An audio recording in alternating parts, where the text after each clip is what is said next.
ਸ਼੍ਰੋਮਣੀ ਗੁਰਦੁਆਰਾ ਪ੍ਰਬੰਧਕ committee ਦੇ general ਸਕੱਤਰ ਭਾਈ ਗੁਰਚਰਨ ਸਿੰਘ ਗਰੇਵਾਲ ਨੇ ਕੈਨੇਡਾ ਦੇ ਵਿਰਾਸਤੀ ਮੰਤਰੀ ਪਾਸਕਲ ਸੇਂਟ ਓਂਗ ਨੂੰ ਪੱਤਰ ਲਿਖ ਕੇ ਬ੍ਰਿਟਿਸ਼ ਕੋਲੰਬੀਆ ਵਿੱਚ ਬਣਾਏ ਜਾ ਰਹੇ ਸਾਊਥ ਏਸ਼ੀਅਨ ਮਿਊਜ਼ੀਅਮ ਵਿੱਚ ਕੈਨੇਡੀਅਨ ਸਿੱਖਾਂ ਨੂੰ ਉਹਨਾਂ ਦੀ ਪਛਾਣ ਵਜੋਂ ਸਤਿਕਾਰ ਦੇਣ ਦੀ ਮੰਗ ਕੀਤੀ ਹੈ।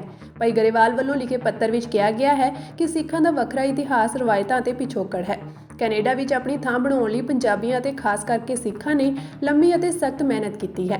ਭਾਈ ਗਰੇਵਾਲ ਨੇ ਕਿਹਾ ਕਿ ਜਦੋਂ ਸਿੱਖ ਕੁਝ ਹਾਸਲ ਕਰਦੇ ਹਨ ਤਾਂ ਉਹਨਾਂ ਨੂੰ ਸਾਊਥ ਏਸ਼ੀਅਨ ਦੇ ਨਾਂ ਹੇਠ ਲੁਕਾਇਆ ਜਾਂਦਾ ਹੈ, ਜੋ ਕਿ ਵਿਲੱਖਣ ਪਛਾਣ ਰੱਖਣ ਵਾਲੇ ਲੋਕਾਂ ਦਾ ਅਪਮਾਨ ਹੈ। ਬੇਸ਼ੱਕ ਸਿੱਖ ਪੰਜਾਬ ਤੋਂ ਸਾਊਥ ਏਸ਼ੀਆ ਦੇ ਇਸ ਖਿੱਤੇ ਵਿੱਚ ਗਏ ਹਨ, ਪਰ ਇਸ ਨਾਲ ਉਹ ਦੱਖਣੀ ਏਸ਼ੀਆਈ ਨਹੀਂ ਬਣੇ, ਸਗੋਂ ਆਪਣੀ ਵੱਖਰੀ ਪਛਾਣ ਵੀ ਰੱਖਦੇ ਹਨ। ਉਹਨਾਂ ਨੇ ਪੱਤਰ ਵਿੱਚ ਲਿਖਿਆ ਕਿ ਦੱਖਣੀ ਏਸ਼ੀਆ ਵਿੱਚ ਬਹੁਤ ਸਾਰੇ ਲੋਕ ਰਹਿੰਦੇ ਹਨ। ਉਹਨਾਂ ਦੀ ਪਛਾਣ ਨੂੰ ਇੱਕ ਢਾਹ ਤੇ ਖਤਮ ਕਰਨਾ ਸਾਰਿਆਂ ਦੀ ਵੱਖਰੀ ਹੋਣ ਤੋਂ ਇਨਕਾਰ ਕਰਨਾ ਹੈ। ਭਾਈ ਗਰੇਵਾਲ ਨੇ ਇਹ ਵੀ ਲਿਖਿਆ ਕਿ ਕੈਨੇਡਾ ਵਿੱਚ ਵਸਦੇ ਸਿੱਖਾਂ ਵੱਲੋਂ ਸਿੱਖਾਂ ਦੀਆਂ ਪ੍ਰਾਪਤੀਆਂ ਨੂੰ ਕੈਨੇਡੀਅਨ ਸਿੱਖ ਵਜੋਂ ਮਾਨਤਾ ਦਿਵਾਉਣ ਲਈ ਮੁਹਿੰਮ ਚਲਾਈ ਜਾ ਰਹੀ ਹੈ, ਨਾ ਕਿ ਦੱਖਣੀ ਏਸ਼ੀਆਈਆਂ ਵਜੋਂ। ਸਿਰਫ ਸਿੱਖਾਂ ਦੀਆਂ ਹੀ ਨਹੀਂ, ਸਗੋਂ ਹਰ ਭਾਈਚਾਰੇ ਦੀਆਂ ਪ੍ਰਾਪਤੀਆਂ ਨੂੰ ਵੱਖ-ਵੱਖ ਭਾਈਚਾਰਿਆਂ ਦੇ ਨਾਲ ਵੱਖ-ਵੱਖ ਨਾਵਾਂ ਨਾਲ ਜੋੜਿਆ ਜਾਣਾ ਚਾਹੀਦਾ ਹੈ, ਤਾਂ ਜੋ ਕੈਨੇਡਾ ਦਾ ਬਹੁ ਭਾਈਚਾਰਕ ਸੱਭਿਆਚਾਰ ਉੱਭਰ ਕੇ ਸਾਹਮਣੇ ਆਵੇ। ਪੱਤਰ ਵਿੱਚ ਲਿਖਿਆ ਗਿਆ ਹੈ ਕਿ ਕੈਨੇਡਾ ਦੇ ਇਤਿਹਾਸ ਦੇ ਸੁਨਹਿਰੀ ਪੰਨਿਆਂ ਵਿੱਚ ਸੰਤ ਤੇਜਾ ਸਿੰਘ, ਮੇਵਾ ਸਿੰਘ ਲੋਪੋਕੇ ਗਦਰੀ ਬਾਬਿਆਂ ਨੂੰ ਸਿੱਖਾਂ ਵਜੋਂ ਪਛਾਣਨਾ ਅਤੇ ਉਹਨਾਂ ਦੇ ਵਿਰਸੇ ਨੂੰ ਦੱਖਣ ਏਸ਼ੀਅਨ ਵਜੋਂ ਜੋੜਨਾ ਸਿੱਖ ਅਤੇ ਪੰਜਾਬੀ ਪਛਾਣ ਨਾਲ ਬੇਇਨਸਾਫੀ ਹੋਵੇਗੀ।